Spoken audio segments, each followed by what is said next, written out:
آقا کریم علیہ السلام نے ارشاد فرمایا کہ کون ہے جو مجھ سے یہ کلمات لے اور ان پر خود عمل کرے اور پھر آگے ان لوگوں تک پہنچائے جو ان چیزوں پر عمل کریں. تو بہت سارے لوگ جھولیاں پھیلا کے آگے بڑھ جاتے، لیکن علم کے لیے جو حرص حضرت ابو ہریرہ کے سینے میں تھی اس وجہ سے انہوں نے پہل کی اور آگے بڑھ کے عرض کی حضور یہ خیرات میری جھولی میں ڈال دیجیے، میں خود بھی عمل کروں گا اور ایسے لوگوں تک پہنچاؤں گا بھی جو ان پر عمل پیرا ہوں. تو کہتے ہیں حضور نے میرا ہاتھ پکڑ لیا اور 5 چیزیں گنوائی. پہلی بات میرے حضور نے ارشاد فرمائی اتق المحارم تکن عابد الناس، اللہ کی حرام کردہ چیزوں سے بچ جاؤ، تم لوگوں میں سب سے بڑے عبادت گزار بن جاؤ گے. نیکی کرنا بہت اہم ہے، لیکن یہاں جو تعلیم دی گئی وہ گناہ سے بچنے کی ہے. ایک شخص رات کو 100 نفل پڑھ لیتا ہے لیکن صبح اٹھ کے کسی کا حق غصب کرتا ہے، کسی کو گالی دیتا ہے، جھوٹ بولتا ہے، کم تولتا ہے، کم ناپتا ہے، اللہ کے احکام کو توڑتا ہے. اور دوسرا شخص ساری رات عشاء کی نماز کے بعد سویا رہا اور دن کو فجر کے بعد اس نے جھوٹ نہیں بولا، کسی کو تنگ نہیں کیا، اللہ کی مخلوق کو ضرر نہیں پہنچایا. تو شریعت ایسے شخص کو پسند کرتی ہے جو اللہ کی حرام کردہ چیزوں سے بچ جائے. نیکی کی توفیق مل جائے، نفلی عبادات میسر آ جائیں تو بڑی بات ہے، لیکن اس سے بڑی بات یہ ہے کہ اللہ کی حرام کردہ چیزوں سے بچا جائے. دوسری بات ارشاد کی وَرْضَ بِمَا قَسَمَ اللَّهُ لَكَ تَكُنْ أَغْنَى النَّاسِ، اللہ کی تقسیم پہ راضی ہو جا، لوگوں میں سب سے بڑا غنی تو ہوگا. دولت کی کثرت سے بندہ غنی نہیں بنتا. کتنے دولت مند ہیں، نفس کی کمینگی ہی ختم نہیں ہوتی. تو غنی اس وقت بندہ بنے گا جب اللہ کی تقسیم پہ راضی ہو گیا. اللہ نے جس حالت پہ رکھا اس حالت پہ خوش ہے کہ میرے مالک نے مجھے جو دے دیا یہ میرے لیے اس نے مناسب جانا، تو بس میں اس پہ راضی ہوں، میں اس پہ خوش ہوں. اور اگر انسان یہ نہیں چاہتا اور نہیں کرتا تو جہاں بھی ہوگا وہ مطمئن نہیں ہوگا. پھر ارشاد فرمایا وَأَحْسِنْ إِلَى جَارِكَ تَكُنْ مُؤْمِنًا، اپنے ہمسائے کے ساتھ سلوک اچھا کر تو کامل مومن ہو جائے گا. جو آپ کا ہم سایہ ہے تو آپ کا سایہ شفقت کا اس پر پڑنا چاہیے. آپ کا ہم سایہ آپ کی طرف سے سخت دھوپ میں اذیت گوارا نہ کرے، بلکہ آپ کے ہم سائے کے آپ ہم سائے ہی قرار پائیں. تو آپ کے ایمان کی کسوٹی یہ ہے، آپ کے مومن ہونے کا معیار یہ قرار دیا گیا کہ آپ اپنے ہمسایوں کے ساتھ کیسے ہو. چوتھی چیز وَأَحِبَّ لِلنَّاسِ مَا تُحِبُّ لِنَفْسِكَ تَكُنْ مُسْلِمًا، اگر تم کامل مسلمان بننا چاہتے ہو تو جو اپنے لیے پسند کرتے ہو تمام مخلوق کے لیے وہ پسند کرو.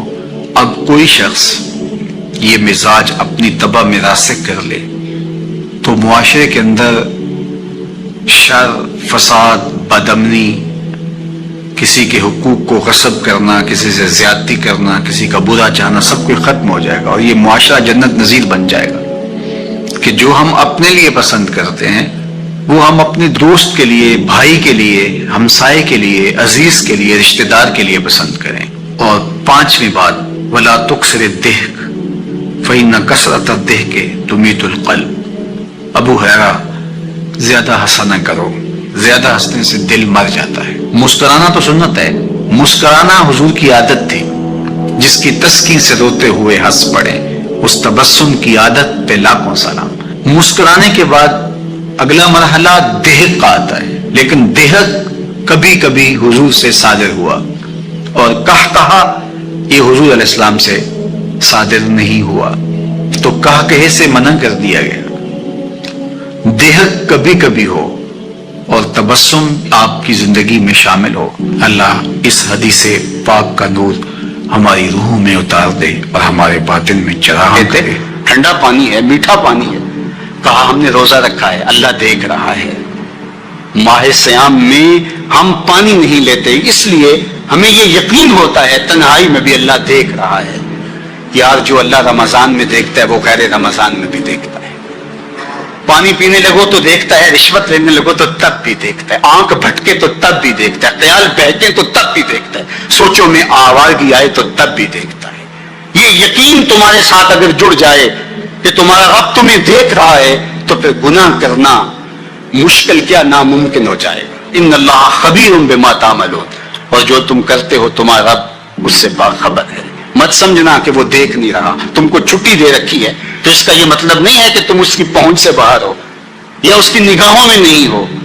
تمہارے ایک ایک لمحے کو وہ دیکھ رہا ہے، ایک ایک ساعت کو ملاحظہ کر رہا ہے. بند کمرے ہوں یا مخفی غاریں، تم جہاں بھی داد عیش دو تمہارا رب تمہیں دیکھ رہا ہے. کالے پہاڑ کی گہری غار میں چیونٹی چلتی ہے تو اس کے ننھے اور مہین پاؤں سے سینہ سنگ پر جو لکیر بنتی ہے تمہارا رب اس کو یوں دیکھتا ہے جیسے دیواریں چین کو دیکھتا ہے. تو کیا وہ تمہارے اعمال کو نہیں دیکھتا؟ تمہارے ایک ایک عمل کو، تمہارے ارادے کو، تمہاری آنکھوں کی خیانت کو، تمہارے دل کے ارادے کو دیکھتا ہے. ایک ایک چیز سے وہ آگاہ ہے. وَلَا تَكُونُوا كَالَّذِينَ نَسُوا اللَّهَ، اور ان لوگوں کی طرح نہ ہو جانا جنہوں نے اللہ کو بھلا دیا، غافل ہو گئے، اپنی خواہشات کی زندگی گزارنے لگے. یہ جہاں مٹھا اگلا کس نے ڈٹھا، آرزوؤں کے نوکر بن گئے. جس طرح نفس اور شیطان ان کو چلا رہا اس طرح چل رہے ہیں. جو لوگ اللہ کو بھول گئے، اللہ فرماتا ہے اللہ نے انہیں ان سے غافل کر دیا. اللہ جب کسی سے ناراض ہوتا ہے تو ہدایت چھین لیتا ہے. اسی لیے ہمیں ہر روز ہر نماز کی ہر رکعت میں ہدایت مانگنی ہوتی ہے. اہدنا الصراط المستقیم، ہر روز مانگتے ہیں، ہر نماز میں مانگتے ہیں، ہر رکعت میں مانگتے ہیں. اللہ ہمیں ہدایت پہ گامزن رکھنا. اللہ جب کسی سے ناراض ہوتا ہے تو ہدایت کے دیے بجھ جاتے ہیں، اندھیروں میں بھٹکنے لگتا ہے. شیطان اس کو دھوکے میں مبتلا کر دیتا ہے. اسی زندگی کو مقصود زندگی سمجھ لیتا ہے، اس شراب کو آب حیات سمجھ لیتا ہے جس کو یہ بھی نہ پتا ہو کہ میں ہوں کون، میں کہاں ہوں، میرا مقصد زندگی کیا ہے، مقصد حیات کیا ہے. کھانا پینا اور لذتوں کا حصول یہ تو چوپائے بھی کرتے ہیں. تو اشرف المخلوقات کا ہے. یہ زندگی تو ان کی بھی ہے کہ وہ اچھا کھاتے ہیں. تم تو ایک پاؤ بھر گوشت کھا لیتے ہو اور شیر روز ایک ہرن چاٹ جاتا ہے، وہ تیرے سے زیادہ کھاتا ہے، تیرے سے زیادہ طاقتور ہے. ہاتھی کا جسم تیرے سے کہیں بڑا ہے.